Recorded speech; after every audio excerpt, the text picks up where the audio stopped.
Hello, my lovelies. Welcome to Where the Road Rises with me, your host, Eileen Curlin-Walsh. I'm excited to bring you our guest today, Brendan McCrudden, to talk about the well-being of our first responders. As a mother of a young firefighter paramedic myself, I worry not just about harm's way, but the impact of the trauma my son witnesses daily. Brendan recently retired as a commander with the Chicago Police Department. After 25 years of service, he was keenly aware of the importance of keeping first responders mentally and physically safe. Brendan worked in peer support as an officer and upon retirement joined the Well Resource Center as Director of Development. The Well is a non-for-profit organization that offers free mental and physical health resources to first responders, both active and retired, and help for their families. Brendan will tell us about the work of the Well, how we can reach out for help when needed, and how we can support their great work.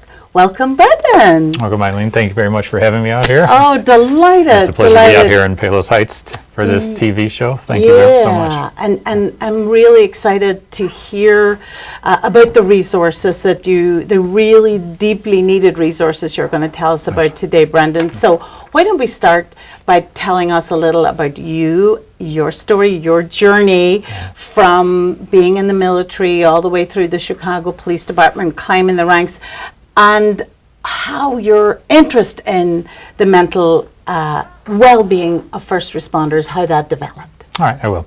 So actually, my parents were from Ireland, and I was very happy to be in this country and a part of it, so I joined the military right out of high school, and I did that service. Originally, I thought I was going to be a teacher, perhaps, but I was always interested in law enforcement. My family's side in Ireland, I think we had some folks in the police department and the Garda, and so it was something I was interested in. I remember being a young child and having my uncle driving up and turning the lights on with his squad car at the Garda, and so that was nice. I always thought that the police and first responders stood for something, that they were role models, they were helping people, so I wanted to be a part of that as well too. So I applied for the police department. I started with the old Chicago Housing Authority Police, which was working in the housing projects on the south and west side of Chicago, which was quite a challenge at the time, right? What a start to your career. Yeah, it was. But then as that they started to tear the developments down and move folks out, I went to the suburbs for a couple of years. I was a police officer up in Rolling Meadows, which I wasn't even sure where that was when I took the test, but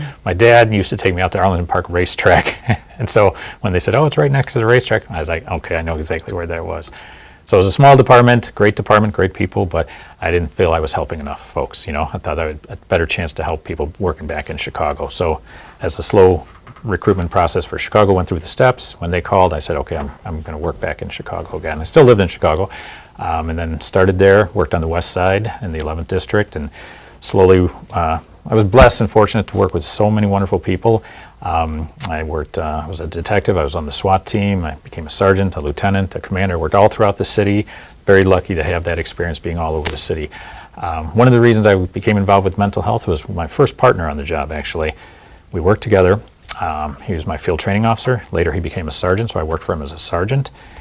He took his life, which was very unexpected because he always seemed to be well-adjusted, happy guy, had a good sense of humor. We would laugh and talk a lot.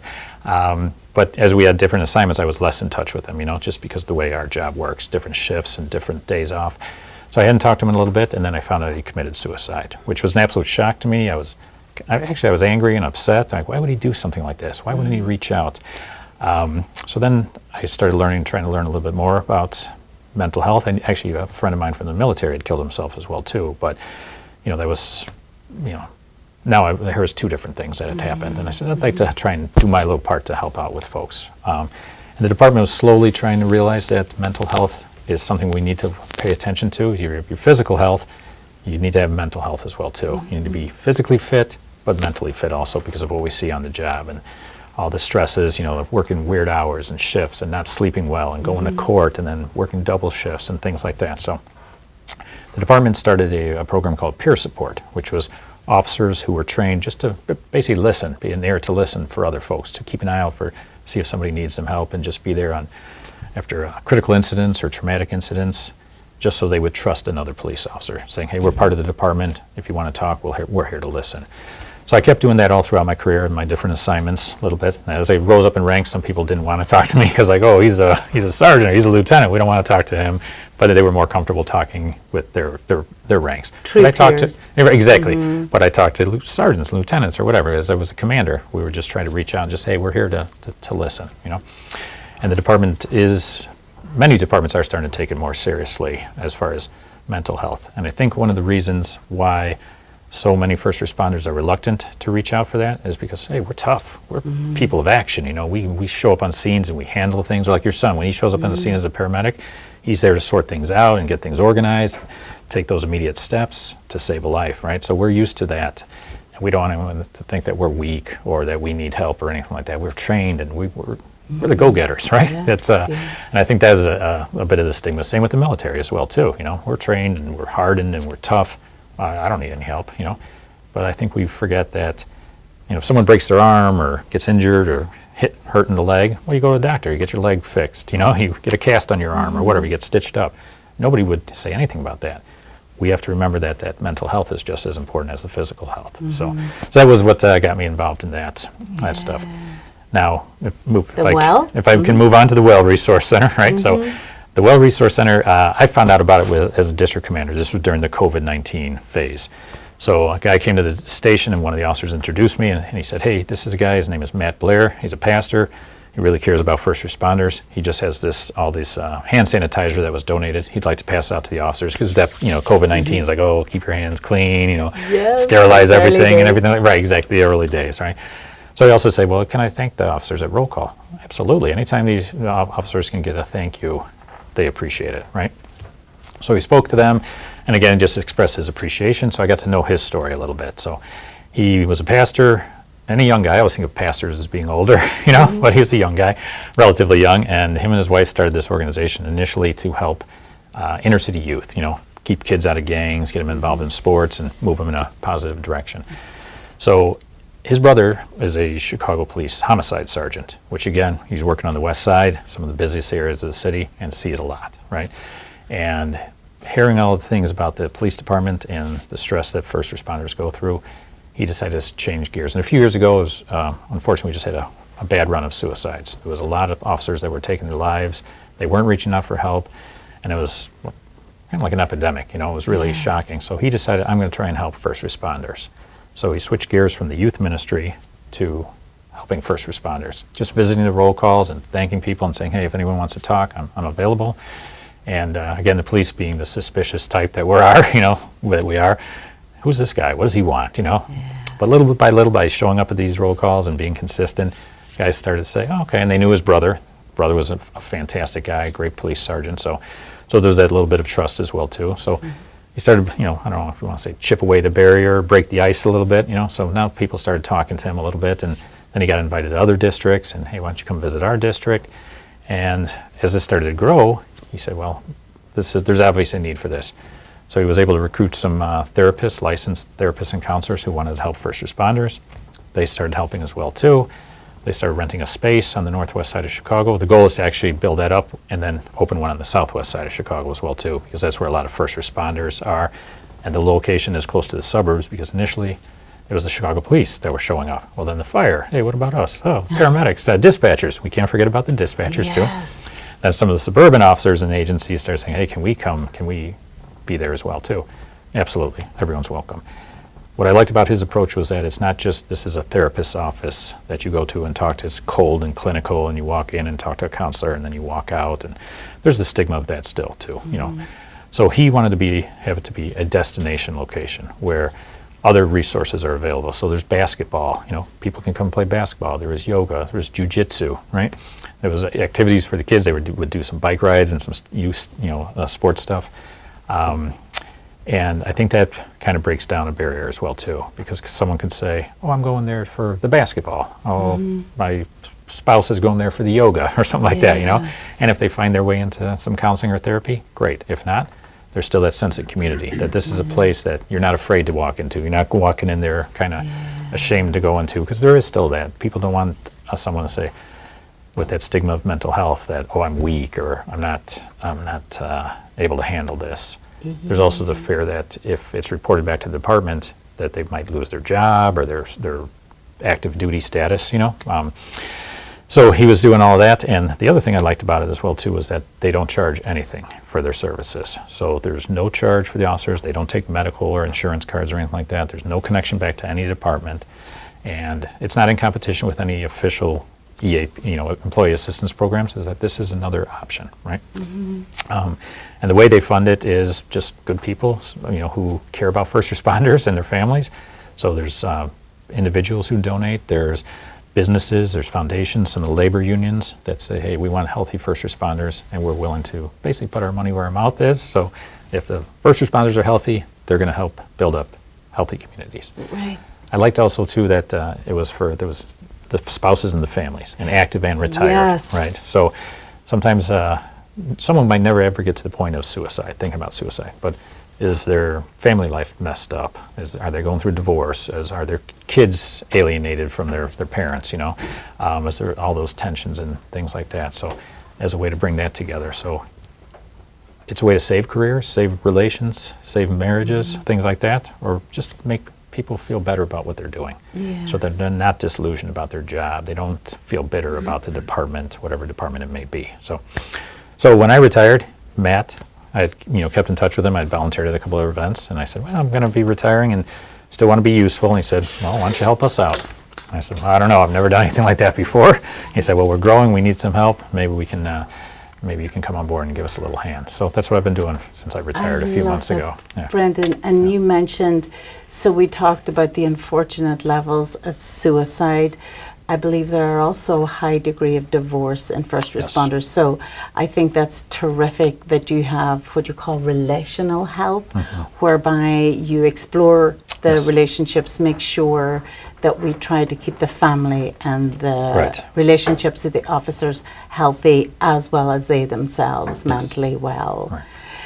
Right. So what do you, as Director of Development, what are you doing now for the well? Well, it's a fancy title, right? They give me the title of Director of Development, but basically it's to try to bring more folks on board. So on the support side, but also on the employee side, the staff, because as they're expanding, they need to get some more people on board. So they're looking for more therapists and counselors, and they're licensed and professional. They want to work with first responders. So I've been able to reach out to some folks and say, hey, would you like to join this organization, whether on a either on a full-time or part-time basis. Because some people might be established in a practice and they're doing well, but maybe they're missional minded. Maybe they say, I'd like to help first responders. Maybe they have a family member who's a first responder or something like that. Maybe their aunt or their uncle was in police or fire or dispatch. So there's folks who just help that work on a part-time basis as well too. So we're able to bring that on board and just try to get the word out a little bit more, try to let people know that these services are available, right? So we go to roll calls, and we visit the roll calls, we visit other departments, and just let them know that, hey, this is something that's a resource. You might never need it, you might be fine, but maybe you know someone who's not doing so well, right? Maybe that partner you had, he's going through some problems, and you can see maybe he's drinking too much, or maybe he's telling you about there's problems, issues with the families, or things like that. And again, we also tell them, you might be doing fine, spouse or partner doing fine, but maybe the kids aren't doing so well because of whatever reason. The services there are open to the family as well too. So. And I know you mentioned earlier, Brendan, some of the various resources, in addition to the counselling, that there's yoga and support groups, and then also runs and obstacle courses, and you're hosting your first daddy-daughter dance coming up in June, right? Well, I have 4 daughters myself, but they're a little bit older. But one of the officers that we work with, he used to be a police officer, now he's a firefighter, but he is involved with the well also. And so he mentioned there was a church that he attended that had a daddy-daughter dance last year. So he said, why don't we do something like that here? The well itself, it's located on the northwest side of Chicago, but there's a church nearby that we use their gymnasium for these various, the basketball and the yoga and whatnot. So they said, okay, you can have this daddy-daughter dance here in the gymnasium of the church. Invite people, bring your kids out, just have a nice special day between father and the daughter, kind of focus on the daughter. There's face painting and dancing and all these little things just to keep them occupied and keep them engaged. But it's a nice chance to build that community as well too. A special day. Absolutely. And I love the name, Brendan, because the well just has the connotation of life-sustaining water, as well as just well-being. Right. Well, when I first heard the well, I thought it was a tavern. Go to the well. So I actually thought it was a tavern, and then someone said, no, that's Matt's organization. So I thought that was good too. Again, it was the well, the story of the well from the Bible, and it's also the well. You think about that's the place where you go for replenishment, where you go and draw the cool water out, where you get that refreshment of spirit and body, right? And I don't know if anyone can see it, but this is the well logo here, and it shows a well. And sometimes people look at it and goes, what is that, a stack of pancakes? And so I was like, maybe it looks like that a little bit, but that's actually a well. And the idea is you go to the well to meet and get replenished. And I think even you could extend the metaphor further in that it's sort of hidden, so the resource doesn't have to. It's very discreet, very private. Something you draw up from. I love that. And what are some of the ways that we can keep ourselves healthy in mind, body, and spirit? What have you learned from the organization? I think one of the things is just to recognize that it's so important to be mentally healthy, right? And there's that stigma of crazy. If you don't feel right in the way you're thinking or your emotions or depressed or grief, something like that, I'm crazy. We'd like to get away from that stigma. That's not that. It's a lot of things can happen to us that affect us, and what affects our brain affects our body as well too. So if you're healthy up here and you feel like you have a good attitude and positive, and that attitude of gratitude, shall we say, right? Where even though there's hard times, that you'll get through them, we'll work through them together, but that, hey, it could be worse, right? Well, if you look around and you see how that, be thankful for what you have and realize there's other people who are going through even harder struggles sometimes. That, I think, helps keep your body healthy as well, too. And if you're exercising or just being active, walking and being outdoors and things like that, and if you're thinking about things in a good way, or reaching out if you're not feeling so great, then that's going to help everything. Like everything's related, And if you feel good mentally, hopefully that will help with your family, your friends, your relations, your coworkers. So now you're treating other people in a good way, and that makes hopefully you have a better day, right? So one thing kind of leads into the other, And if it's not the case, that's that downward spiral then, where if you're not feeling good mentally, you're not taking care of yourself physically, you're not eating right, you're not keeping in touch with your friends, your family, or maybe you're barking at them a little bit, short-tempered or irritable, So again, that we want to stop that downward spiral, We want to lift people up. So I'm curious, Brendan, you've been through the military, the Chicago Housing Authority, police, all those years working in difficult areas of the city. How did you stay mentally well? How did you not succumb to some of the cynicism that we often see that kind of comes out of being daily in those situations? So what was your secret? Well, I have been through those struggles as well, actually. There are times you get cynical. There's times when you're dealing with, especially in Chicago, there was years when the murder rate it still is way too high. But it wasn't just the murders, it's the car crashes and the robberies and everything you see, the child abuse cases and everything like that. And you go from one to one, and sometimes you do start getting a little cynical, or sometimes you just lose a little bit of, I don't know if you want to say humanity, or a little touch of your soul, where you're seeing this all the time, where it becomes, horrible events almost become commonplace. And sometimes it's easy to forget that there's real people involved here. Sometimes it's just, this is our job. We have to show up and handle it correctly and efficiently and professionally, and you forget that human element there. So there's times I've had to step back and say, okay, I need to rethink things and replenish things. And a lot of times when I say seeing someone else who's in harder circumstances, where I think, oh, this is awful or terrible, or I was like, there's other folks who are going through way harder things, and they've made it through. So I can do that as well too. And I think a sense of humor helps, definitely. I think, and I would tell these dad jokes at roll call and stuff like that. Just people would groan, and my daughters, when I would tell my daughters that, they were like, that's a terrible joke, Dad, don't tell anybody that. I was like, well, that's a good one, I'm going to tell it at roll call, So what would you say now? This is a philosophical question. How do you think now about human nature? Having seen because of because of what you did for a living for many years, kind of seeing maybe sometimes the worst of humanity. But are you optimistic for us going forward? How are we doing as Absolutely. a Yes, human? yes. Because for every bad event, there's good people trying to balance that or overcome it, right? So even though as our job as police or fire or paramedics, dispatchers, you're dealing with people maybe on their worst days, their most traumatic days, their saddest days, but to realize that, hey, we're here to help them, and people do appreciate that. There's a lot of support out there, and sometimes it's the silent majority. They're not always the ones coming forward and thanking you. You're dealing with someone who's having a terrible day. Then you go down the street and someone says, hey, thank you, officer, or the kids wave to the fire truck, and you're like, there's a lot of good people out there doing a lot of things. One of the things that actually helped replenish my spirit a little bit was finding out about the well and finding about all these folks who wanted to donate their time, their money, their volunteer hours or something like that, or just their support to help first responders and their families. So all those folks out there who say, hey, I want to do something to help these folks. And that makes people feel good. There's people out there who support you, right? Yeah. Faith has been a good part of that as well, too. Realize that there's something bigger out there. We have a higher purpose and a higher calling, Yes. and never to lose sight of that. And if you lose sight of it, try to find it again as soon as you can. So that 2 questions from what Yes. you just said. Even though it is faith-based, do officers have to or the families have to be faith-based in order to get help from the organization? Not at all. It just happens to be Christian-led. That's it.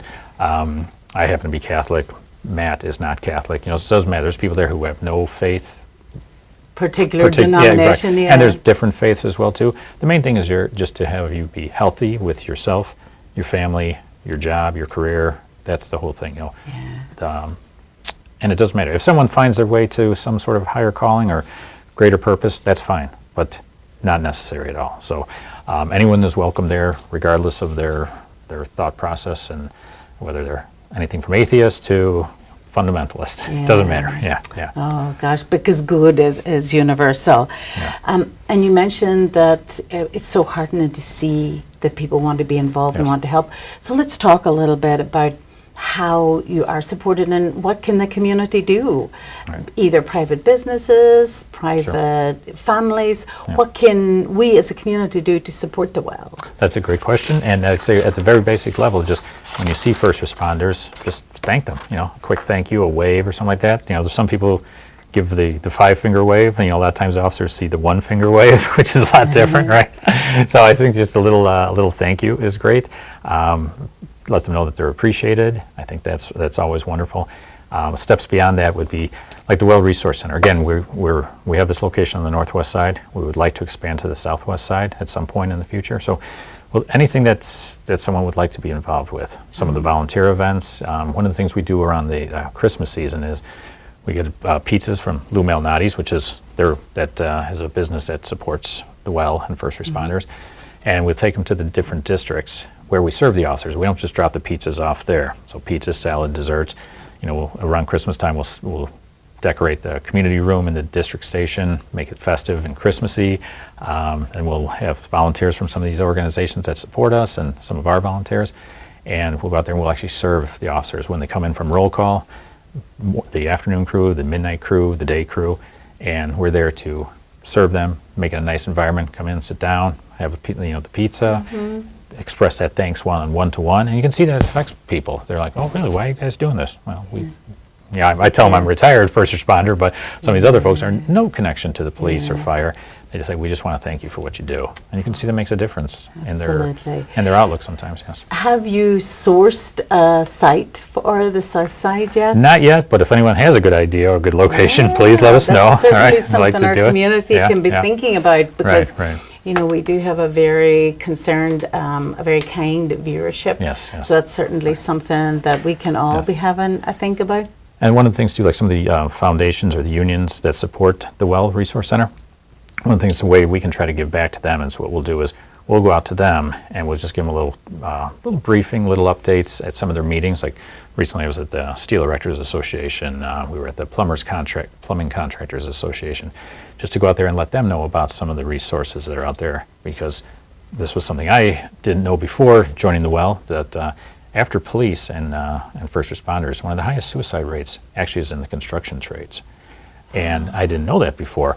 And I was wondering about, I wonder why that is. And I think a lot of it is because, similar to first responders, what do folks in the construction trade do? They go out there and they build things, they make things, they fix things, sometimes under hazardous conditions, sometimes under not so great conditions or under stress. There's a deadline, there's a budget, there's things like that. And again, that whole tough guy thing, I don't need help, I'm tough, I'm strong, I don't need to talk to anybody or anything like that, right? Yes. So that's a way that we give back to some of these organizations that support us. But it is a nonprofit organization, it's a 501c3, so anyone who is, Has generous, a resource. yes, any resources that can help in any way, it's all appreciated. Sometimes just getting the word out too, and just telling folks about this organization. Even sometimes if someone reaches out to a first responder or their family, and they come and they get the help they need, whether from the Well or some other organization, because there's other organizations out there as well too, and that person's life takes a better path, that's huge. I mean, that one person, you think about the ripple effect there, their coworkers, their friends, their families, anyone that is going to change because this person now is on a better ascent, shall we say. Trajectory, very good word. Yes, absolutely. Oh, I love it, and I'm delighted that we are getting the word out to our audience, and I know that this is not the last that we'll be hearing of the Well. I'm interested in supporting you also, Brendan. Any words to live by? Yeah. Is there any quote or any poem, anything your grandfather said that comes back to you in moments of need? Well, growing younger, I had family that were in the military or on the police side. And years ago when I was younger, I remember a psalm that started with, blessed be the Lord who trains my hands for battle. And I thought that was, that's a cool one. I'm getting ready, I'm getting trained. Then years later, I was kind of looked at it just a little bit different, and it was, blessed are the peacemakers, So I like that one too. And now, just a lot of times when I'm driving along, sometimes I just say, thank you, Father, Son, and the Holy Ghost, just because I'm grateful. I try to be, have that attitude where I'm very lucky to have worked with so many people.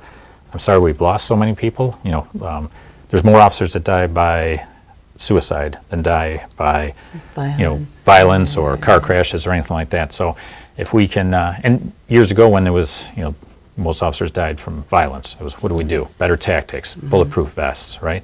Better training, better radio and communications. When we were seeing a lot of officers die in car crashes, because used to be, again, tough guys. I don't wear a seatbelt, I don't need a seatbelt. I drive fast and I'm good. And well, we were losing a lot of officers to car crashes. So again, it was make sure you're driving safely. Make sure that seatbelt's on. It's mandatory. You have to wear your seatbelt. We saw that those fatalities decrease.